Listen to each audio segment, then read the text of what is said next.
Everybody wants a mix that stands out, but what does it take to actually make your mix stand out?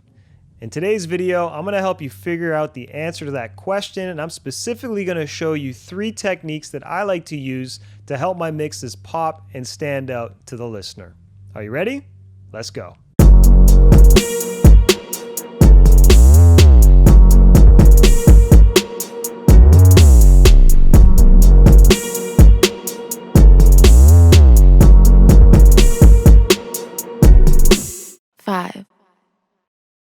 What's going on, ladies and gentlemen? This is your boy 5-Piece producer and engineer extraordinaire. Thank you for checking out today's video, and if you haven't already, please hit the bell and subscribe button below. I'm dropping new content every single week for your head tops, focused on things like recording, mixing, mastering, and much more. If you want to sound better and make more money with your music, definitely subscribe to the channel so I can help you do that. But in today's video, we're talking about 3 specific techniques that I like to use to help my mixes stand out. Without further ado, let's jump on to Pro Tools and I'll show you how to do that. The first way you can make your mixes stand out is you can actually do something more related to arrangement, and that is you can add beat drops. I got a song here by my artist Left Field Keel. It's called MITM, Marijuana in the Morning. It is explicit, so please be warned about that. But I'm going to show you how I incorporated a couple of drops to just emphasize his vocal and make this hit more. And that's the real key here. Even though it's not necessarily a mix thing, it's important that us engineers act as an extension of the producer and add things to make the track just sound more interesting. So check this out. I'm going to play this real quick. That all of my people be on. We gon' level up and get right to the paper though. Yeah, shit ain't sweet, nobody throwing lifesavers ho. No. Super simple, but it's just adding some more impact to these parts where it just completely drops out and Keel's able to go a cappella.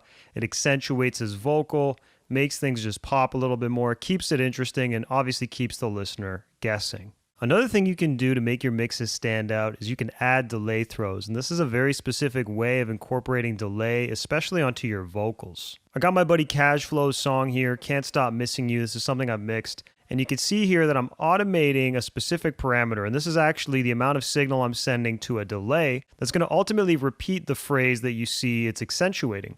So let's just play this, and you're going to hear what I'm talking about. You're going to hear this delay throw happen. I keep you waiting cause I'm working on a song.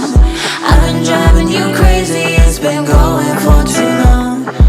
So you can hear that it's accentuating that last word quite a bit. Now let's actually mute my delay and see what it sounds like. It's going to sound a little bit more dry and, you know, not as echoey, obviously. Working on a song. I've been driving you crazy, it's been going for too long. I know you. It's still pretty cool, but having that delay, that specific delay throw, just helps add a bit more rhythm and bounce to the overall record and keeps the listener engaged. The final tip to help your mixes stand out is to add creative automation.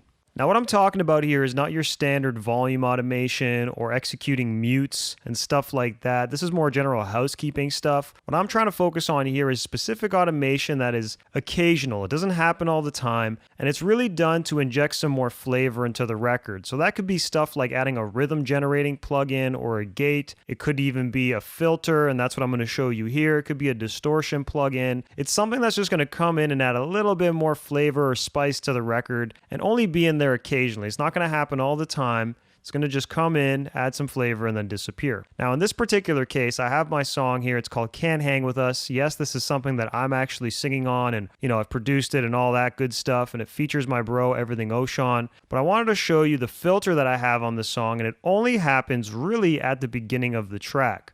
So you can see here I got this Pro Q, and I have it completely automated. I'm going to play this, and you're going to see what I'm talking about.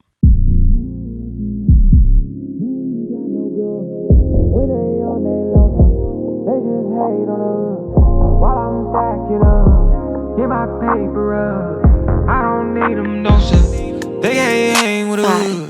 So as you can tell, this is super simple, but it's adding a lot of variety and flavor to the record. It's almost making it sound more mysterious. You're almost curious to hear where it's about to go next. And it really changes the feel from how it sounds at the beginning versus what it sounds like when it actually drops. And if you're interested in hearing what it's actually going to sound like, pay special attention to my channel, and you're going to be getting a preview of this in the coming weeks as I prepare to drop it in the new year.